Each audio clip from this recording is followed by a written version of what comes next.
हुजूर सल्लल्लाहु अलैहि वसल्लम ने फरमाया, 5 अमाल के बारे में मैं अल्लाह की पनाह मांगता हूं कि तुम कभी उन अमाल में मुबतला न होना। 5 अमाल फरमाया, जिस कौम में ज़िना मुबाह काम की तरह शुरू हो जाए, बेहयाई उरियानी आम हो जाए, अल्लाह ताला उस कौम पर ताउन को मुसल्लत कर देता है। और ऐसी बीमारियां उस कौम में पैदा हो जाती हैं कि इनके बड़ों ने उन बीमारियों का नाम भी नहीं सुना होगा। और ये मेरे महबूब ने 14 सदियां पहले फरमाया था। आज हम खुली आंखों से देख रहे हैं कि हर 2-4 महीने के बाद एक नई बीमारी वजूद में आती है, एक नई बीमारी तशखीस में आ जाती है। फिर डॉक्टर साइंसदान जोर लगाते हैं कि हम इस बीमारी पर काबू पा लेंगे। वो उस एक बीमारी पर काबू पाते हैं, आगे 2-4 और बीमारियां नई नई नमूदार हो जाती हैं। डॉक्टर उन पे काबू पाते हैं, आगे से एक और 2-4 बीमारियां नमूदार हो चुकी होती।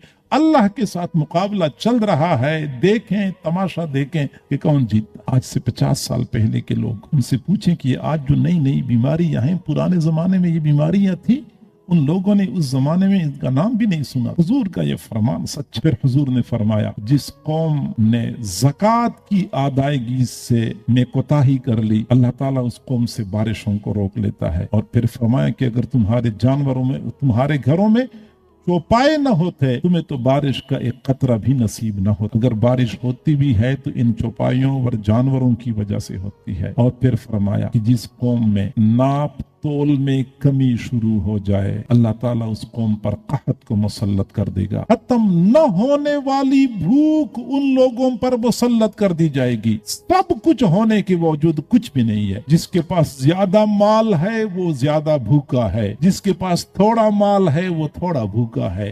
गोया कि माल की कमी नहीं है, वसाइल की कमी नहीं है, इसके बावजूद हमारी भूख खत्म नहीं हो रही। और फिर फरमाया कि जिस कौम में वादी की खिलाफ वर्जी शुरू हो जाए, अल्लाह ताला उस कौम पर दुश्मनों को मुसल्लत कर देगा।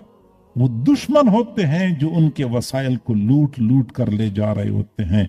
और आज हम जरा मंजर देखें, यही कुछ हमारे साथ हो रहा। और फिर फरमाया कि जिस कौम में कुरान के अलावा दूसरे कवानीन पर फैसले होना शुरू हो जाएं, अल्लाह ताला उस कौम को आपस में लड़ा देता है।